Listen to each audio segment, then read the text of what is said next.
উচ্চ মাধ্যমিক পরীক্ষায় কারা কতগুলি করে অন ডিউটি পাবেন তা নিয়ে West Bengal council of higher secondary education থেকে নোটিফিকেশান জারি করা হয়েছে। সেই নোটিফিকেশানে বলা হয়েছে, এই দেখুন বন্ধুরা, all the head of HS institution, head examiner, সেই সঙ্গে এক্সামিনার, স্কুটিনার, ডিএসসি মেম্বার, তারপরে কাউন্সিল নমিনি, যারা কতদিন করে অন ডিউটি পাবেন তার লিস্ট দিয়ে দেওয়া হয়েছে। প্রথমে রয়েছেন হেড এক্সামিনার। বলা হচ্ছে তিনি থিওরির জন্য মোটামুটি 21 দিন ছুটি নিতে পারবেন, অন ডিউটি নিতে পারবেন। সেটা হচ্ছে মিটিং উইথ WBCHSC একদিন, receiving of written answer script এটা একদিন, meeting with examiner and distribution of answer script among examiner তার জন্য একদিন নিতে পারবেন, receiving of answer script from examiner এটা 2 দিন নিতে পারবেন, 2টো ইনস্টলমেন্টে, স্কুটিনি ওয়ার্কসের জন্য 5 দিন নিতে পারবেন, এন্ট্রি আপলোডের জন্য 5 দিন নিতে পারবেন, lifting answer script from the residence of HE সেটা একদিন পাবেন, PPR ওয়ার্কসের জন্য তিনি 5 দিন পাবেন ম্যাক্সিমাম। টোটাল কিন্তু 21 দিন পেতে পারেন।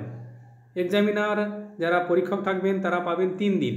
থিওরি দেখুন, এক্সামিনার মিটিংয়ের রিসিভিং অ্যান্ড অ্যান্সার স্ক্রিপ্ট তার জন্য একদিন পাবেন, সাবমিশন অফ এভুলেটেড অ্যান্সার স্ক্রিপ্ট যেটা 2 দিন পাবেন, 2টো ইনস্টলমেন্টের জন্য।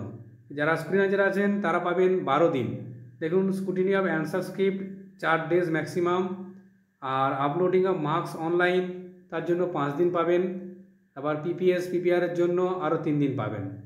টিচার মেম্বার অফ DSE 14 দিন পাবেন, তার মধ্যে অল এক্সামিনেশান ডেটসের জন্য 11 দিন, তারপরে মিটিংয়ের জন্য 1 দিন, মিটিং উইথ ডিস্ট্রিক্ট অ্যাডমিনিস্ট্রেটরের জন্য 2 দিন, কাউন্সিল নমিনি তারা পাবেন 11 দিনের ছুটি।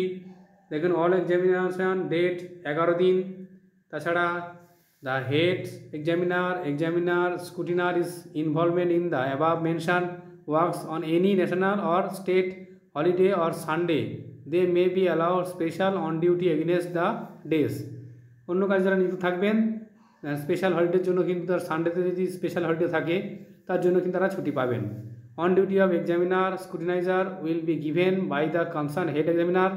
যারা স্কুটিনাইজার হবেন এবং এক্সামিনার হবেন তাদের কিন্তু ছুটি দেবেন, যেটা অন ডিউটি সেটা কিন্তু হেড এক্সামিনার দেবেন। On duty of head examiner will be given by the concern deputy secretary কিন্তু হেড এক্সামিনারকে ছুটি দেবেন, মানে ছুটির যে বিষয়টি রয়েছে সেটা লিখে দেবেন। আর দেখুন, কাউন্সিল নমিনি, তারপর DSE মেম্বার যারা রয়েছেন ওদের will be issued of the DI বা ADI বা এনারা কিন্তু দেবেন। Head examiner are authorised to invite the examiner scrutiniser to attend them on the date other than the specified date mention in the council appointment letter in case of emergency of clash or date with board according on duty will be issued by the concerned HE। তো সমস্ত কিছু দেওয়া হয়েছে। দেখুন, চিরঞ্জীব Bhattacharya president তিনি এই নির্দেশ দিয়েছেন। ধন্যবাদ।